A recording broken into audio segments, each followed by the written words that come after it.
Bapak Ibu Saudara, selamat datang di ibadah umum GKPB MDC Kadipaten. Biarlah melalui ibadah hari ini, kerohanian kita semakin bertumbuh di dalam Tuhan. Agar kita lebih memahami dan menghidupi firman Tuhan tersebut, setiap jemaat diajak saling berbagi melalui kesan, kelompok saling memperhatikan yang diadakan setiap Selasa, Rabu, dan Kamis. Bagi saudara yang belum tergabung dalam komunitas kesan, jangan ketinggalan. Ayo, tumbuh bersama dalam kesan. Bagi pemuda-pemudi, jangan lupa untuk ikut kesan image yang akan diadakan secara onsite setiap hari Sabtu pukul 16 WIB di Geraha MDC Kadipaten, lantai 1. Jemaat Tuhan yang terkasih, pertumbuhan rohani kita terjadi karena anugerah Tuhan. Namun pertumbuhan tersebut juga memerlukan upaya kita untuk mempraktikkan disiplin rohani. Salah satu disiplin yang sangat penting adalah melakukan ibadah harian setiap hari, baik pagi, siang, atau malam.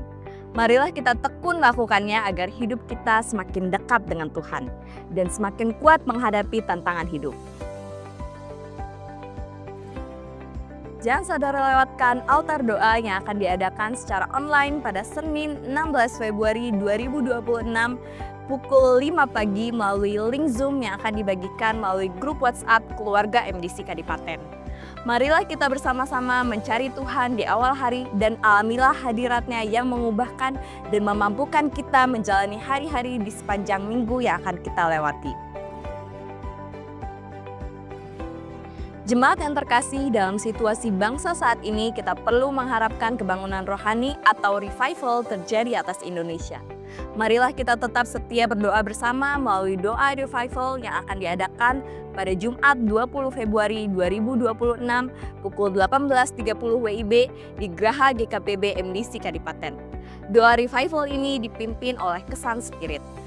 Ayo kita bangkitkan kepedulian bagi bangsa dan negara karena kesejahteraannya adalah kesejahteraan kita. Hadirilah ibadah minggu yang diadakan setiap minggu pagi pukul 8 WIB di Geraha GKPB MDC Kadipaten, lantai 1, sedangkan di lantai 2 ada ruang yang dipakai sebagai kebaktian anak atau Star Kids yang diadakan pada jam yang sama. Ajak anak-anak untuk belajar dan bertumbuh dalam iman bersama-sama. Berikut ini adalah tayangan kegiatan sepekan.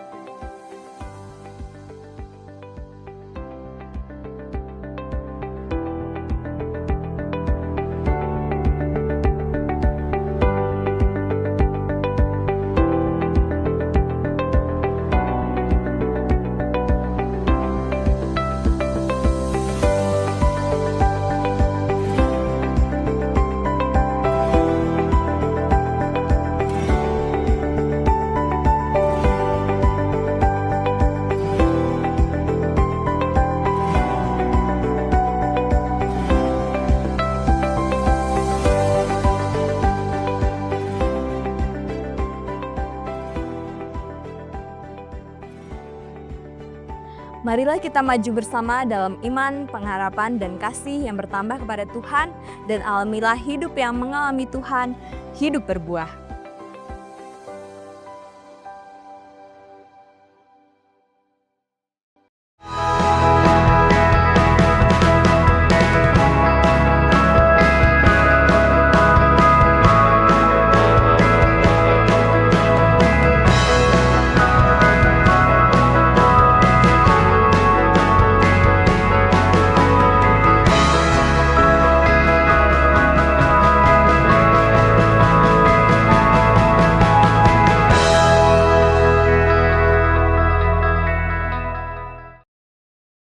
Hidup itu singkat sehingga harus digunakan dengan baik. Pertanyaannya, apakah sudah maksimal hidup ini?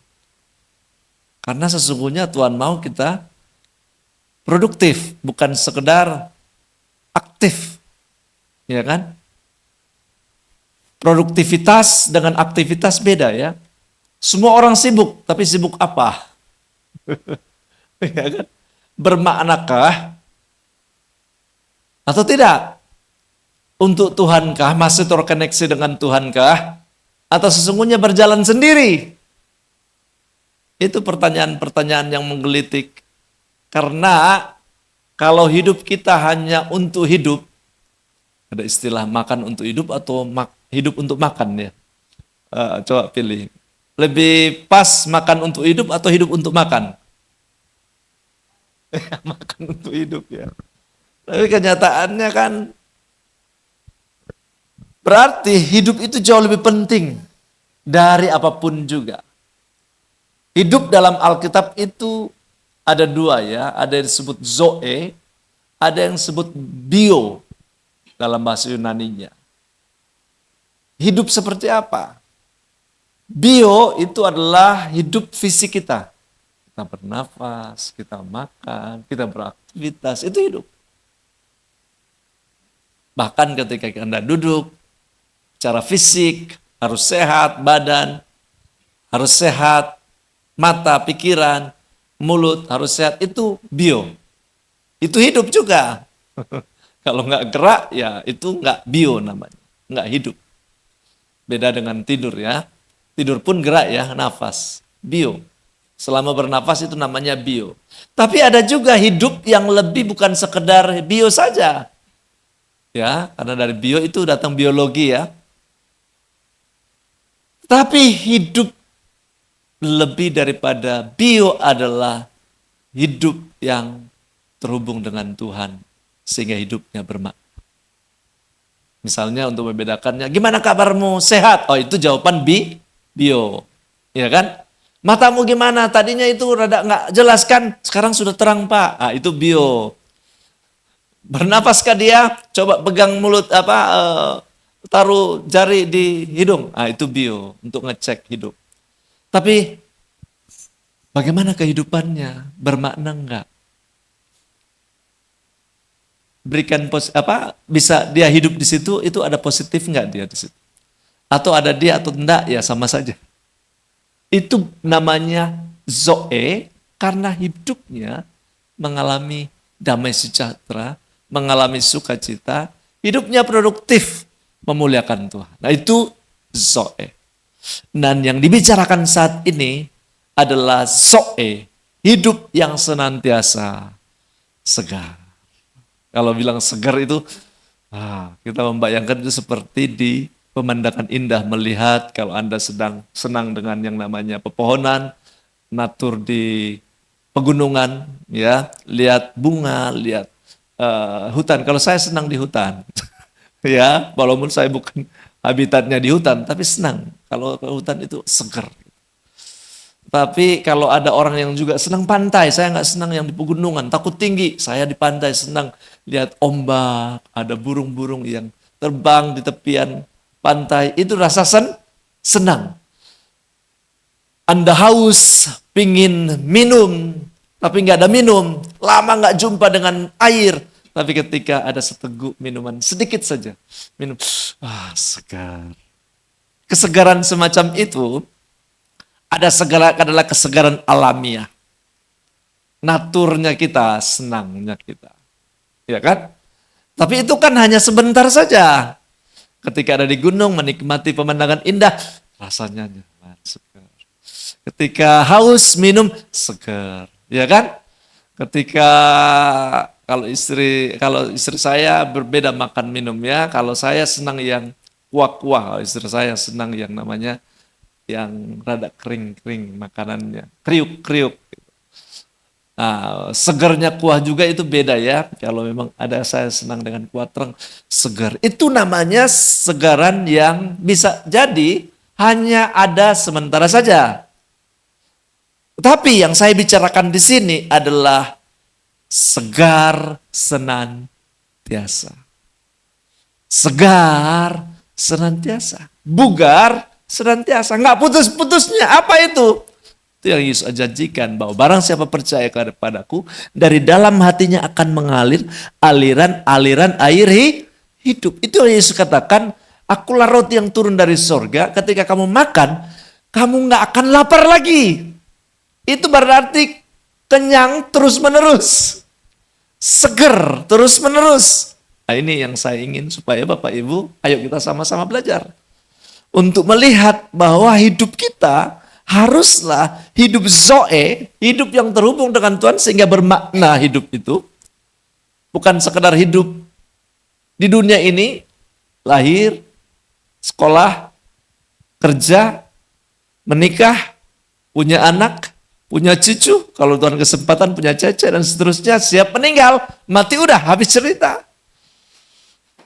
Saya kira Tuhan tidak punya tujuan kita bukan sekedar, atau kita di dunia ini hanya sekedar hidup. Tuhan mau kita hidup maksimal.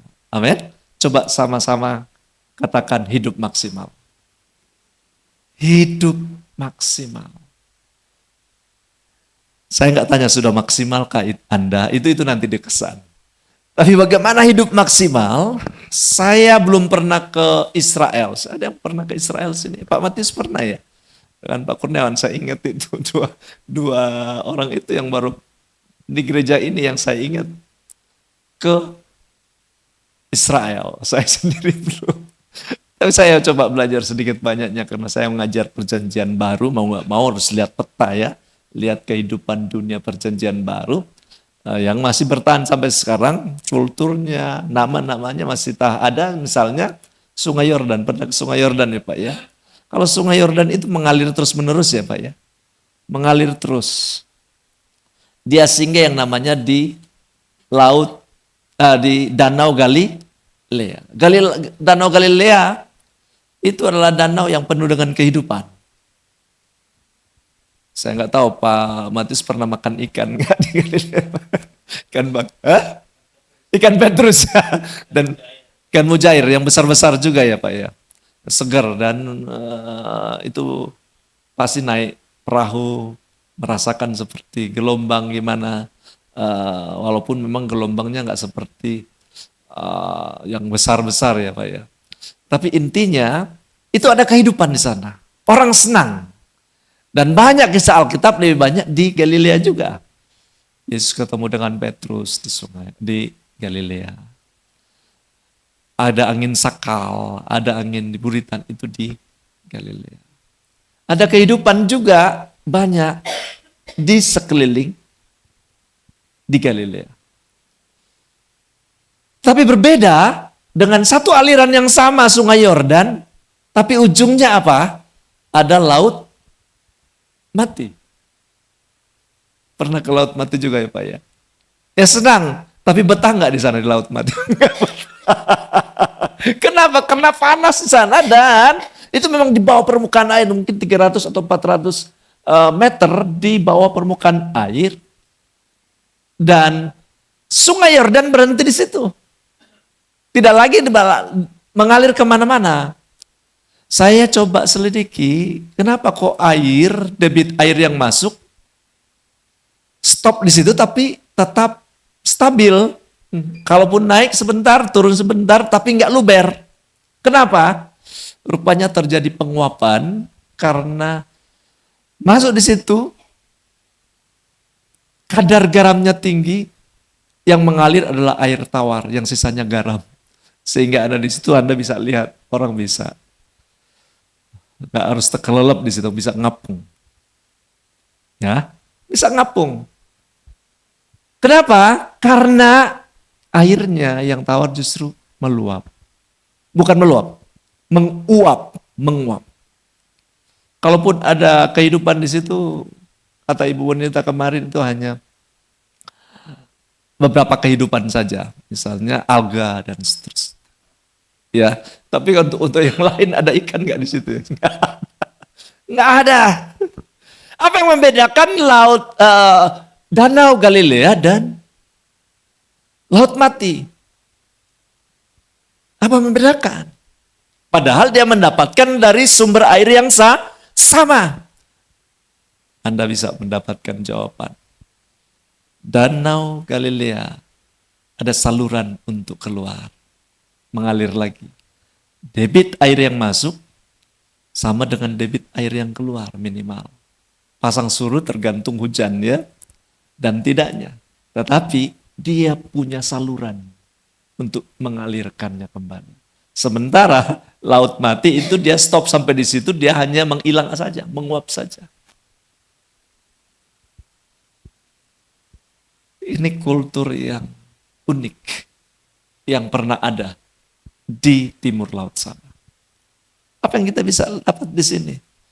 Bahwa sesungguhnya gaya pola hidup kita apakah seperti Danau Galilea yang hidupnya bisa mendapatkan, tetapi dia juga bisa mampu mengalirkannya sehingga ada kehidupan, atau hanya terima, tapi nggak mampu mengalirkannya, nggak ada puas-puasnya, menguap saja. Yang tinggal adalah kadar garam, nggak ada kehidupan di situ. Saya mengajak kita untuk merenungkan ini. Kenapa? Karena seperti yang dikatakan Yohanes pasal 10 ayat 10, sesungguhnya Tuhan datang itu untuk supaya kita mempunyai hidup dan mempunyainya dalam segala kelimpahan. Kita baca ayat ini sama-sama. Yohanes 10 ayat 10. Yohanes 10 ayat 10. Dalam hitungan ketiga, 1, 2, 3. Pencuri datang hanya untuk mencuri dan membunuh. Aku datang supaya mereka mempunyai hidup dan mempunyainya dalam segala kelimpahan. Ini adalah perkataan Tuhan Yesus. Awal dia memperkenalkan diri sebagai gembala. Akulah gembala yang baik. Domba-domba mendengarkan suaranya. Ego emi, akulah pintu kepada domba. Akulah gembala yang baik. Dan dia coba bedakan dengan yang bukan gembala. Apa itu? Pencuri. Yang notabene dia katakan, pencuri datang hanya untuk mencuri dan membunuh dan membinasakan. Dan itulah figur dari si jahat, yaitu iblis. Kalau iblis itu apa? Hanya mengambil sukacita, mencuri. Dia melakukan 3 pekerjaan si jahat ini. Tujuan iblis itu hanya mencuri, membunuh dan apa? Membinasakan. Mencuri, dia mengambil sukacita kita. Mencuri kedamaian kita. Mencuri bahkan menggerogoti iman kita. Iman itu bisa tumbuh, bisa juga dicuri. Karena kan ada perumpamaan ya. Ada seorang penabur yang menaburkan benih. Benih itu firman ya. Satu jatuh di tanah yang berbatu-batu, pinggir jalan. Tapi ada juga tanah yang baik. Ada yang semak-semak. Ya kan? Kalau jatuh di pinggir jalan itu sama seperti benih yang ditabur. Kemudian datanglah burung untuk mengambil benih itu. Atau mungkin tumbuh tapi sebentar tapi mati lagi. Berarti ada firman yang membuat iman itu muncul, tumbuh, tetapi bisa saja dicuri. Yang membuat tercuri itu apa? Karena kondisi hati. Ya kan? Kalau kondisi hati dia firm dengan hati yang baik, pasti nggak akan tercuri. Kan ada iman yang semakin berkurang ya. Hai orang yang kurang percaya. Itu kan Yesus itu kategorikan ada iman yang berkurang. Ada iman yang penuh, ada iman yang berkurang. Kok kenapa iman bisa berkurang? Kondisi hati. Dan iblis ambil kesempatan itu untuk mencuri iman. Juga potensi kita. Apalagi kondisi sekarang ini Bapak Ibu Saudara-saudari. Kalau Anda sibuk itu wayana, memang itu sibuk. Semua orang juga pasti sibuk. Hanya sekarang ini yang ada fenomena yang namanya kita hidup di dunia digital. Dunia digital itu menawarkan banyak perhatian, membuat kita itu tersedot di situ. Saya juga menyadari diri ya, saya ini orang yang senang scroll, hobi saya misalnya saya senang ketika itu senang coba lihat senapan apa yang bagus ya, karena saya sedang berburu waktu itu. Scroll itu aja dan ditawarkan. Kali-kali saya itu karena terpengaruh dengan Pak Matius senang dengan tenis badminton, ya kan? Dan anak saya juga ingin dilatih. Scrolling tentang racket saja, itu langsung dimunculin tuh algoritmanya tentang itu. Dan terus ada sesuatu yang baru, ada sesuatu yang baru, ada sesuatu yang baru, betul ya. Kalau kita scrolling, kalau ibu-ibu kan senang masak menu, lihat sana sini, artis dan daerah seperti apa, iya kan? Terus itu yang keluar. Algoritma itu menawarkan rasa penasaran kita itu terpenuhi dengan dia memunculkan hal-hal yang baru. Tanpa disadari waktu kita terhabiskan oleh itu, betul nggak? Nah, waktunya doa, seharusnya doa, akhirnya tidak. Waktunya seharusnya layani pelanggan dengan maksimal, akhirnya tidak. Sementara otak kita kapasitasnya itu kecil. Kita sebenarnya otak kita ada otak besar, ada otak kecil. Otak kecil yang lebih berfungsi untuk memorinya kan. Ya kan? Memori kayak Pak Pau ini. Menampung informasi-informasi yang banyak. Kalau kapasitas sudah penuh untuk menerima hal yang baru, itu sudah tidak lagi dianggap memenuhi rasa penasaran. Basi. Contoh. Kalau kita baca Alkitab, awal jumpa dengan Tuhan, satu ayat, satu bicara ayat pun itu seperti, luar biasa firman Tuhan ini ya. Ya kan? Saya dikuatkan dengan firman Tuhan ini. Jangan kamu khawatir, serahkanlah kekhawatiranmu kepadaku. Aku akan bertindak. Saya pegang janji Tuhan. Saya pegang mati-matian. Saya tahu Tuhan berkati saya. Karena saya serahkan kekhawatiran, maka Tuhan akan bertindak. Jangan takut. Luar biasa, pegang mati-matian. Tetapi, karena informasi sudah banyak di otak kita, semakin banyak informasi yang masuk, apalagi beban masalah, terdistract dengan itu. Akhirnya firman Tuhan yang kita baca terasa bukan baru lagi, tapi basi. Tanda kutip ya. Firman Tuhan yang dulunya menyentuh luar biasa, tapi karena informasi yang masuk dengan otak kita yang kapasitasnya kecil ini, tidak ada ruang lagi untuk firman itu. Sehingga hidup kita nggak maksimal, tercuri oleh informasi-informasi itu. Tanpa disadari, coba tanya ke AI, pekerjaan iblis itu seperti apa. Pastinya salah satu sebut adalah kesibukan.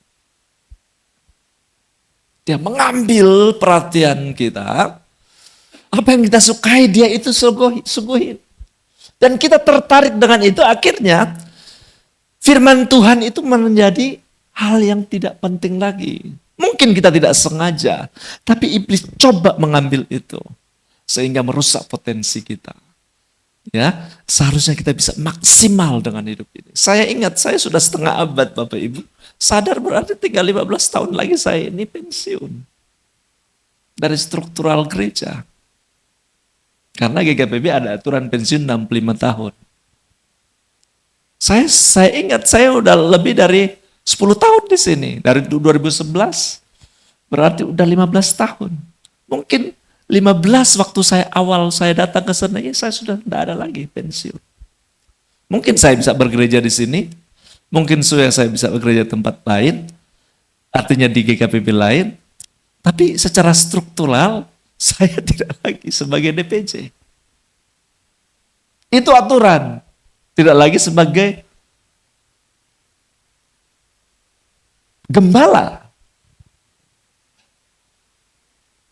Itu aturan. Sehingga saya ingat berarti waktu itu kan singkat ya. Saya ingat 15 tahun lalu saya dengan Pak Matius awal pelayanan itu hanya sebentar saja. 15 tahun lalu awal-awal saya dan Pak Matius bergumul dengan Pak Yan akhirnya untuk bergumul mendapatkan tempat ini. Itu baru sebentar saja. Di mana anak saya Mikael itu sekarang udah 15 tahun. 14. Karena sebelum satu tahun kita udah boyong dia di sini. Masih hitungan bulan. Kita udah boyong dia di sini. Itu berarti waktunya singkat sekali. Dan iblis bisa saja mengambil potensi-potensi dalam 15 tahun depan. Harus disadari itu. Selain itu dia membunuh, menghentikan pertumbuhan rohani, mematikan harapan dan membawa pada kematian spiritual. Betapa jahatnya memang. Dan kemudian dia bukan hanya membunuh, ada yang lebih keren lagi, lebih dahsyat lagi. Membinasakan, menghancurkan masa depan kita, bahkan memisahkan kita dari Tuhan. Kalau kita sudah terpisah dari Tuhan, mati kita.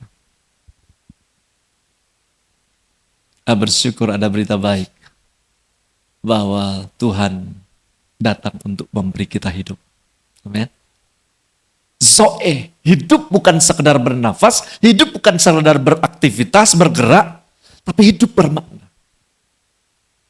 Memberikan keselamatan, nafas baru bagi jiwa yang mati karena dosa. Dan hidup berkelimpahan. Apa itu? Bukan sekedar bertahan hidup, bukan sekedar hidup biasa-biasa saja. Asal hidup, enggak. Tapi hidup yang penuh dengan makna, ada damai sejahtera di hati. Apapun gitu, kalau biasanya ada masalah-masalah berat, ya saya tahu. Kalau kita menghadapi masalah berat, tapi hati kita dipenuhi dengan damai sejahtera, masalah itu mah apa? Jungkuku kecil. Betul nggak? Coba cek. Tapi kalau masalah kita kecil, tapi sebenarnya kita nggak ada damai sejahtera di hati, uring-uringan kita. Betul. Kecil bisa jadi besar. Kenapa? Karena persoalan tidak ada damai sejahtera. Tapi Tuhan memberi damai sejahtera. Dia memberikan kita damai melampaui akal kita. Sama seperti burung damai sejahtera yang saya gambarkan itu ketika itu. Dia di tengah badai, satu lubang yang kecil, dia bisa bersiul bernyanyi. Walaupun ada angin ribut di luar sana. Ini melampaui akal. Dan ada kepuasan batin yang tidak bergantung pada situasi duniawi. Inilah yang saya katakan hidup maksimal.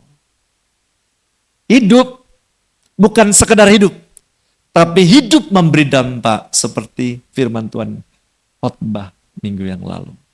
Sekarang pertanyaannya, bagaimana kita bisa hidup berdampak?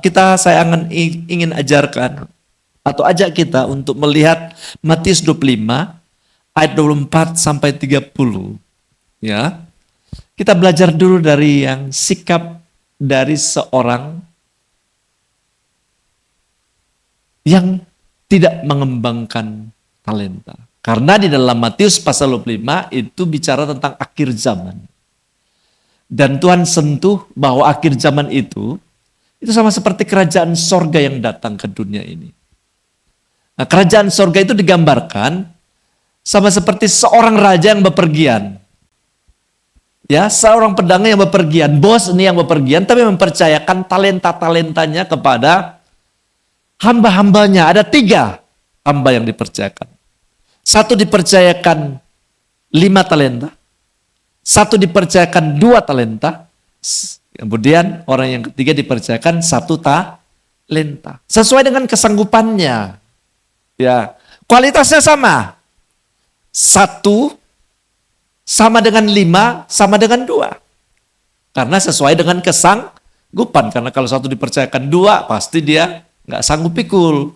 Itu kan keadilan Allah ya. Dipercayakan. Nah, mari kita lihat lebih jelas di ayat 24 sampai 25 lebih dulu. Baca sama-sama 2 ya.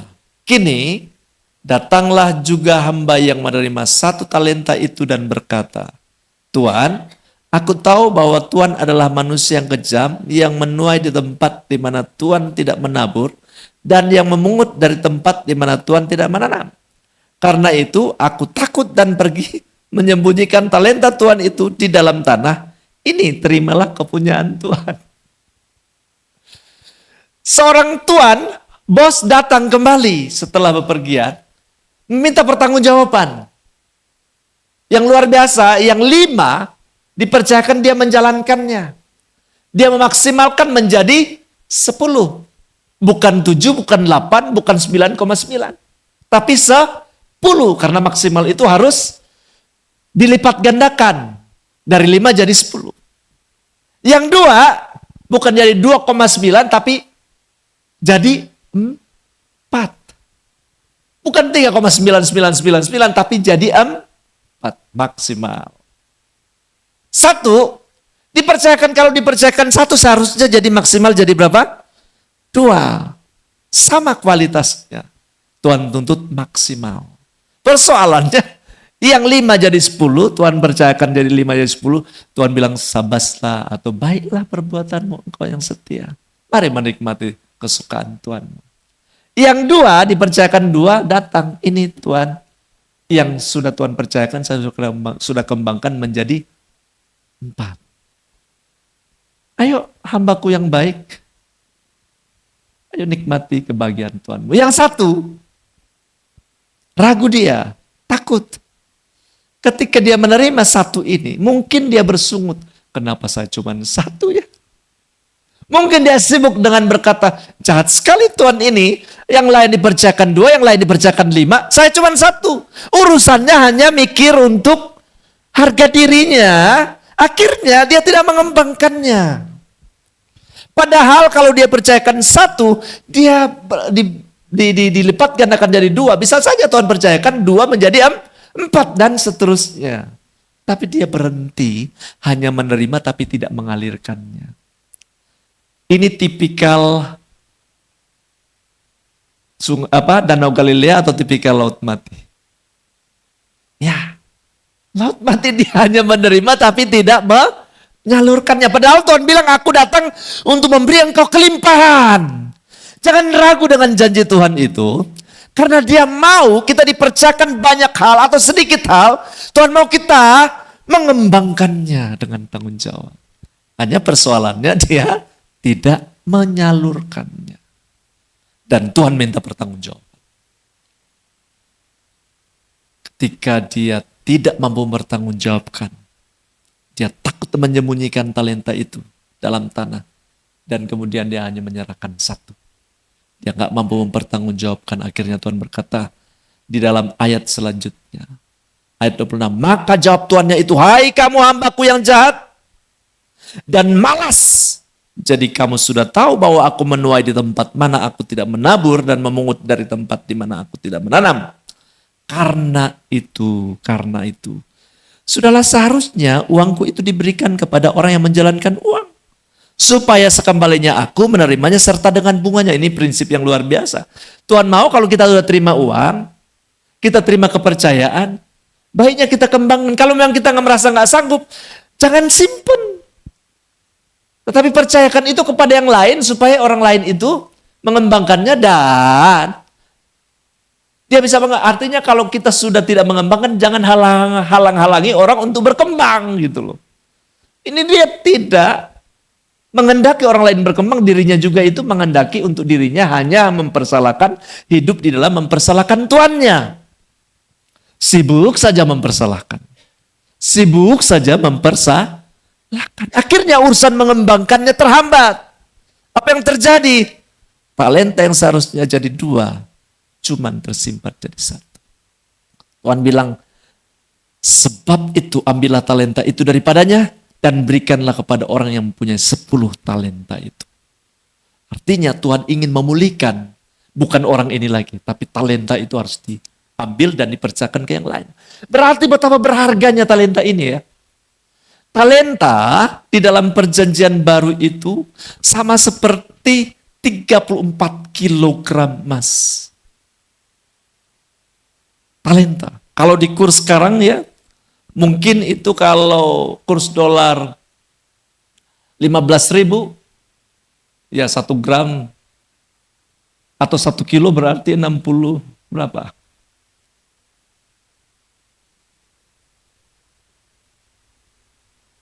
Nanti tolong dihitung ya, karena saya coba lihat ini besar sekali. Ada sekitar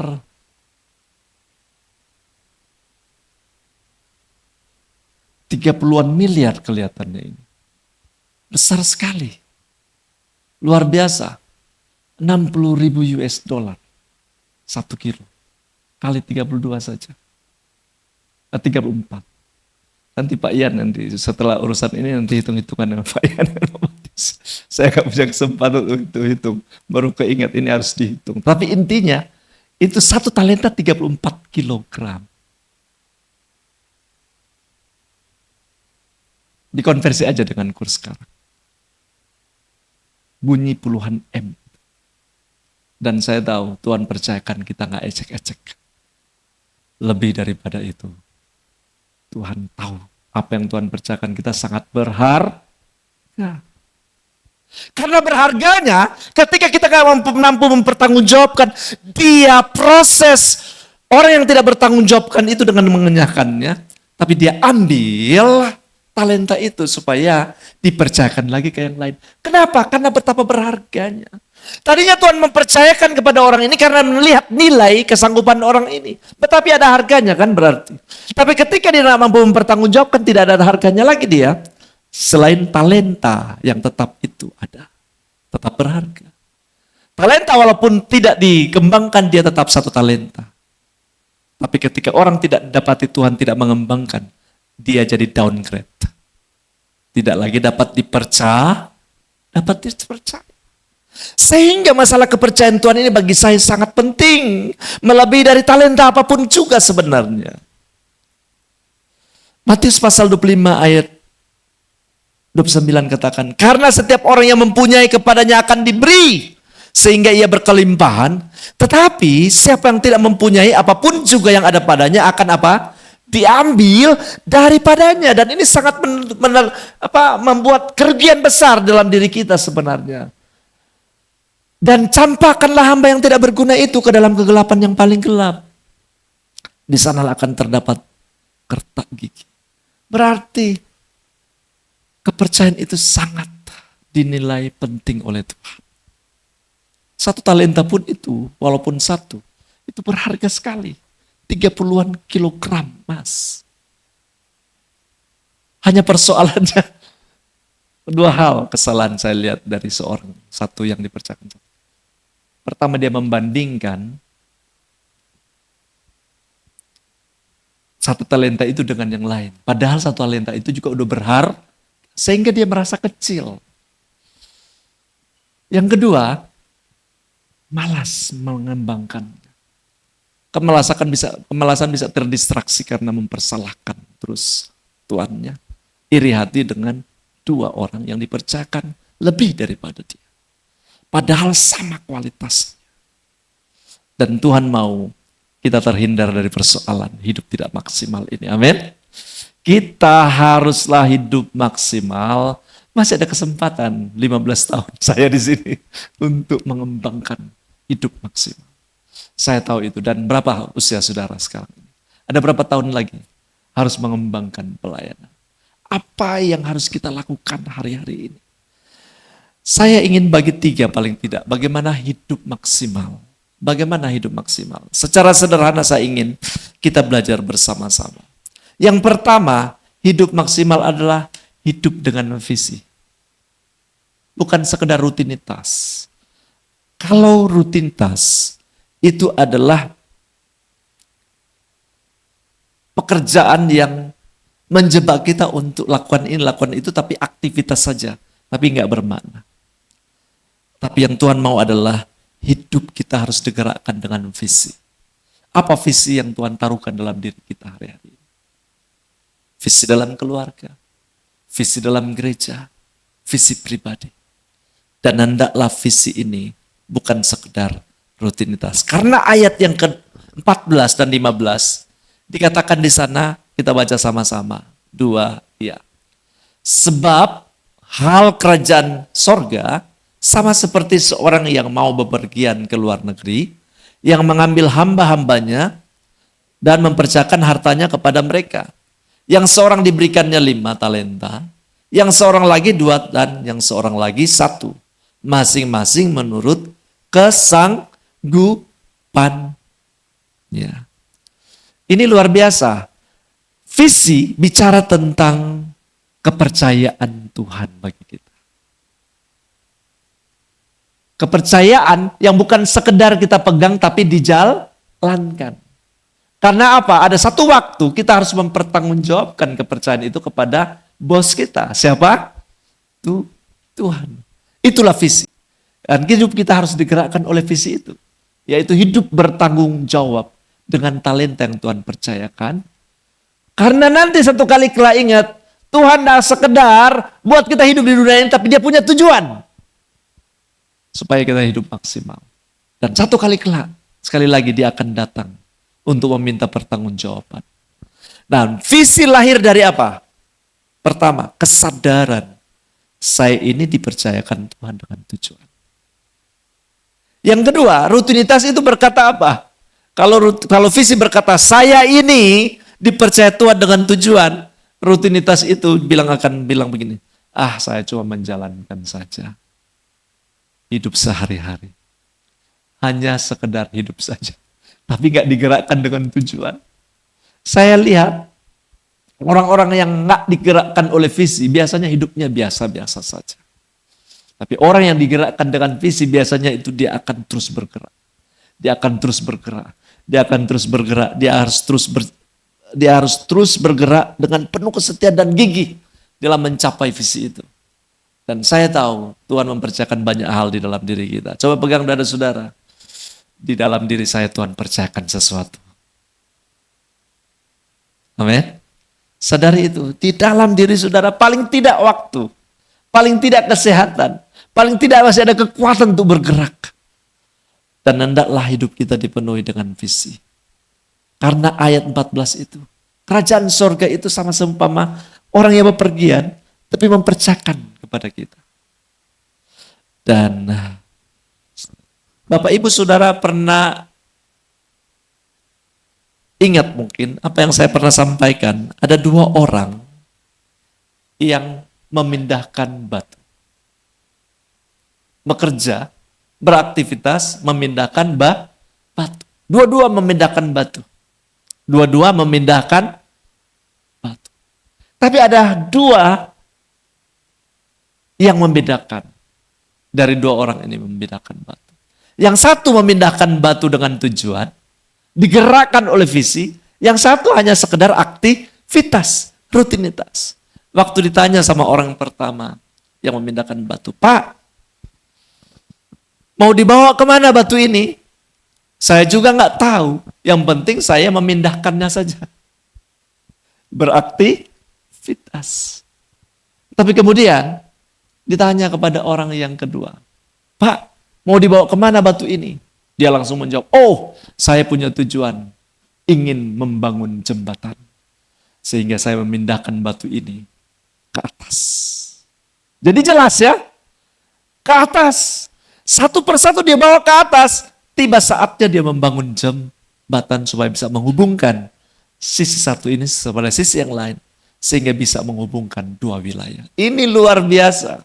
Dua-dua terlihat beraktivitas memindahkan batu, tapi motivasi yang menggerakkannya itu berbeda. Yang satu hanya sekedar aktivitas rutin, tapi yang satu punya tujuan untuk membangun jembatan. Pastikan saudara ada hidup oleh visi. Tidak sekedar sibuk, tapi untuk apa saudara sibuk? Pastikan saudara hidup sibuk dengan kesadaran bukan hanya sibuk untuk saat ini, tapi sibuklah memikirkan kekekalan. Amin. Hidup yang kekal. Yang kedua, hidup yang maksimal itu sekalian hidup dengan visi adalah bertanggung jawab dengan kepercayaan Tuhan. Sebut sama-sama saya, bertanggung jawab dengan kepercayaan. Itu yang dikatakan ayat 16. Segera pergilah hamba yang menerima 5 talenta itu. Ia menjalankan uang itu lalu beroleh apa? 5 talenta. Hamba yang menerima 2 talenta itu pun berbuat demikian juga. Dan memperoleh laba berapa? 2 talenta sehingga menjadi 4. Dan ini yang Tuhan mau dari kita. Maksimalkan hidupmu dengan tanggung jawab. Jangan sampai hidup tanpa tanggung jawab. Kalau saudara mau tidak bertanggung jawab pun Tuhan tuntut. Anda harus bertanggung jawab. Ketika kita tidak bertanggung jawab, kita sendiri yang mendatangkan kerugian, downgrade.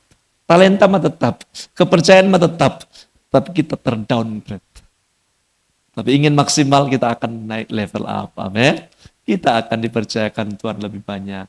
Kalau Tuhan percayakan lebih, pasti Tuhan kasih kemampuan untuk mengelola. Amin. Kalau saudara ingin menjadi bos di dunia ini, itu juga nggak salah. Tapi pastikan Anda hidup bertanggung jawab. Pastikan kita hidup bertanggung jawab. Amin. Yang terakhir, hidup yang maksimal. Pertama, hidup dengan visi. Kedua, hidup bertanggung jawab. Yang ketiga, sebut sama-sama, setia dalam perkara kecil. Matius 25 ayat 29 katakan, karena setiap orang yang mempunyai, kepadanya akan diberi, sehingga berkelimpahan. Tapi siapa yang tidak mempunyai, apapun juga yang ada padanya akan diambil daripadanya. Dan persoalannya, kalau 5, itu akan terlihat kecil. Kenapa? Kalau dibandingkan dengan kaum yang ada percayaan yang 10 atau 20. Yang 2 akan terlihat kecil. Kalau dibandingkan dengan dipercayakan orang 5 atau 10. Yang 1 pun sama, akan terlihat kecil. Kalau dibandingkan dengan yang lain. Mungkin yang setengah talenta akan lebih rendah lagi. Karena dibandingkan dengan yang lain. Artinya kita harus punya spirit kecil, tapi tidak untuk iri hati dengan orang lain. Yang dipercayakan lebih. Kita harus setia dengan perkara kecil. Kalau Anda dipercayakan masih toko kecil, setia. Dengan warung kecil, setia. Hanya jualan es juga, setia. Baru-baru ini di entrepreneurship di Bandung, saya ngikutin kesaksian. Luar biasa. Dia hanya penjual es potong. Penjual es potong, awalnya dia malu, hanya es potong gitu. Hanya es potong. Tapi dia setia rupanya. Awalnya dia malu, tapi dia belajar menghormati, ini bagian dari pekerjaan yang Tuhan percayakan. Dia nggak harus berlagak bos, karena memang pada kenyataannya itu kesanggupan dia. Tetapi dia setia. Buat es, memesan es di sendiri yang jualan. Lama-kelamaan, dia diberi hikmat untuk mengembangkan es ini. Menjadi es yang bisa laku di pasar-pasar. Akhirnya dia merekrut orang-orang yang nganggur. Orang-orang yang merasa nganggur itu pas dapat jualan es, dia butuh uang, pasti dia mau ya. Akhirnya dengan bayaran yang kecil-kecil, tapi dia buka cabang di mana-mana, akhirnya omsetnya, kalau nggak salah sih 1 hari itu 300 juta. Dia punya omset 1 hari itu 300 juta. Hei, dari mana ini? Walaupun akhirnya memang dia ditipu. Ya orang lurus-lurus pun itu karena tipu juga ada ya. Tapi dia bangkit lagi. Dia bangkit lagi. Sehingga jangan pandang ringan yang kecil-kecil. Setialah. Amin. Setialah. Anda akan menjadi persoalan besar kalau suka membandingkan. Sibuk menyalahkan. Sama seperti yang malas ini. Sibuk menyalahkan, akhirnya tidak konsen untuk mengembangkan kesetiaan dalam perkara kecil. Kalau dipercayakan kecil ya, saya juga nggak harus membandingkan gereja ini dengan gereja-gereja lain. Karena ini yang Tuhan percayakan. Saya harus belajar kembangkan jemaat ini. Kenapa? Karena Tuhan satu kali kelak, Tuhan akan tambah-tambahkan. Why kalau kita tidak menghormati kesetiaan dalam perkara kecil, Tuhan akan ambil itu. Tuhan akan ambil itu dan percayakan kepada yang lain. Karena Tuhan mau kita setia dalam perkara kecil. Mempunyai di sini itu artinya setia dalam perkara kecil. Sedangkan yang tidak mempunyai maksudnya apa? Orang yang tidak mau menggunakan kepercayaan Tuhan. Tidak mau mengembangkan kepercayaan Tuhan. Terakhir Bapak Ibu Saudara-saudara. 1 kalimat.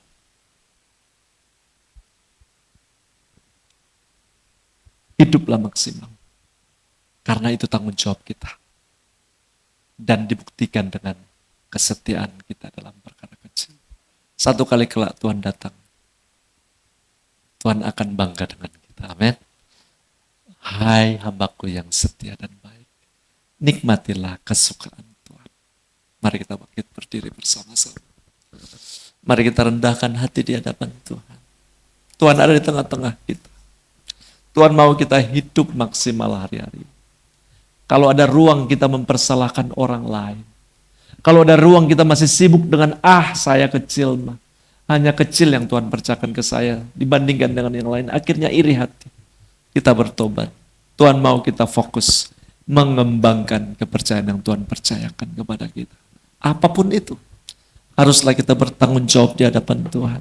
Apapun itu, haruslah kita punya visi dan digerakkan oleh visi. Apapun itu yang Tuhan percayakan, hendaklah kita setia mengerjakan. Tuhan ada di tengah-tengah kita, menyapa kita dengan firman Tuhan. Roh Kudus mampu berkata lebih dari apa yang saya sampaikan. Buka hati, buat engkau dibimbing oleh Roh Kudus, sehingga hidupmu bukan sekedar maksimal, tapi memuliakan Tuhan, berbuah lebat di tahun-tahun ini. Inilah yang ku punya, hati sebagai hamba yang mau taat dan setia padamu Bapa.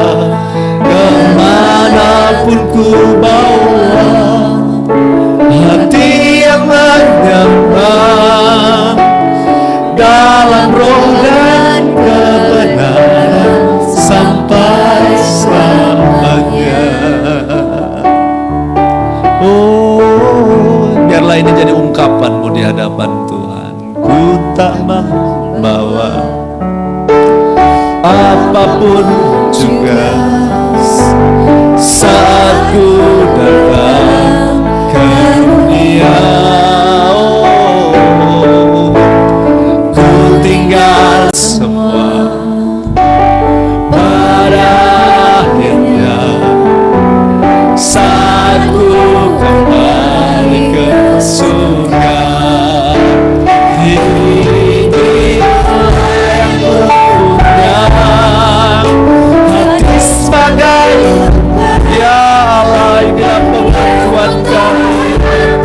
Inilah doa kami, oh, setia kepada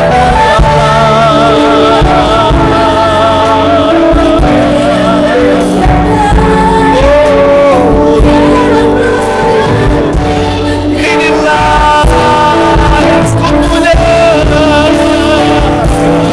punya, yang ku punya, hati sebagai hamba yang mau taat dan setia padamu. Yes, Lord, ya Tuhan.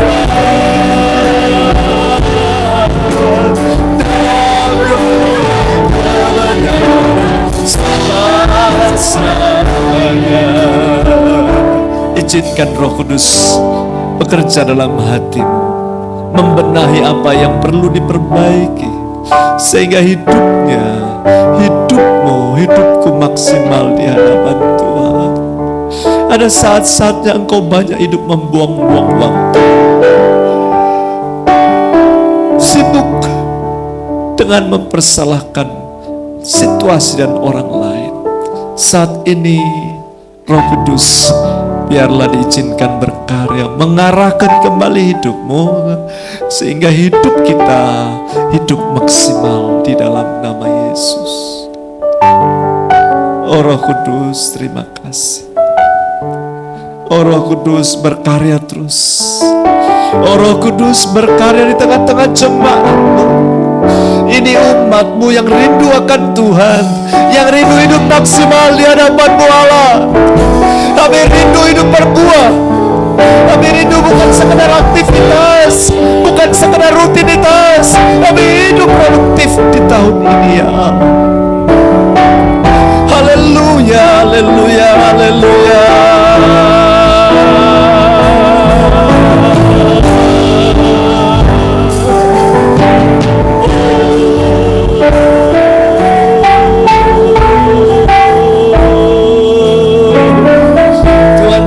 Tuhan sentuh setiap hati di tempat. Roh Kudus jamah, Roh Kudus jamah, Roh Kudus jamah umat. Roh Kudus jamah. Biarlah firman Allah berkuasa atas hidup umat. Haleluya, haleluya, haleluya. Roh Kudus, ini hati kami. Roh Kudus, pimpin terus dalam cahaya firman-Mu. Bimbing bawa umat-Mu di dalam nama Yesus.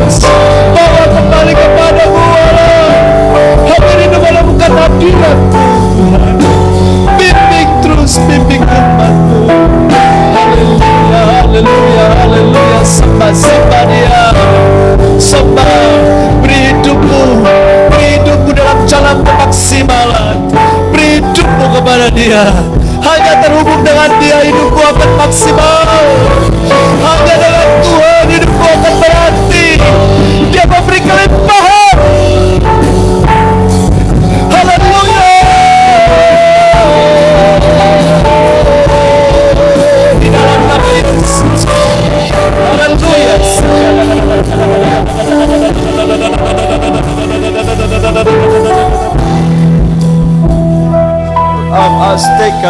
Lama sandal haleluya, haleluya. Roh Kudus terus berkarya di tengah jemaat. Jamah umatmu terus. Biarlah mengalami kedekatan dengan Tuhan. Karena Engkau janji kelimpahan. Bukan sekedar materi, tapi damai sejahtera, sukacita, hidup Zoe itu mengalaminya bersama dengan Engkau Tuhan. Al-am astakada.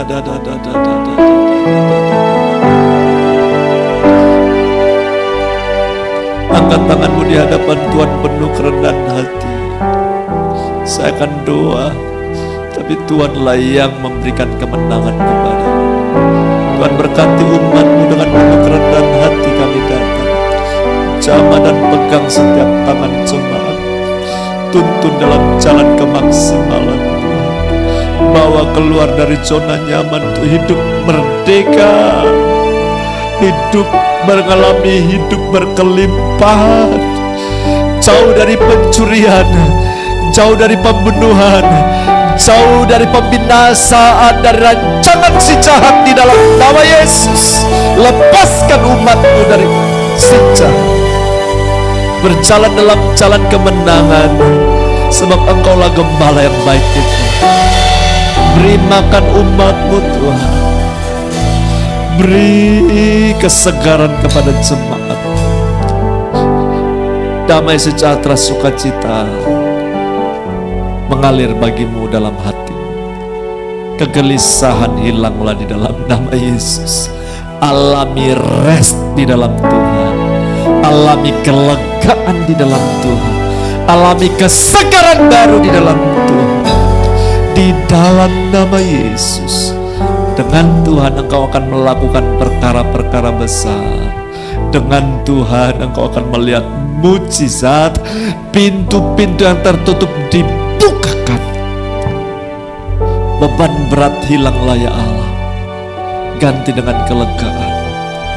Pikul laku yang Tuhan pasang kepadamu dan belajarlah jalan dengan Tuhan. Dengan Dia engkau akan kuat. Dengan Tuhan engkau akan melihat karya-karyanya yang agung dibuat. Di tengah-tengah kesulitan, di tengah-tengah badai, engkau tak panik, engkau tak takut, sebab Tuhan menopang engkau. Memberkati umatmu dan lepaskan mereka daripada yang jahat. Hidup berkelimpahan terus selama-lamanya. Di dalam nama Tuhan Yesus dengan iman.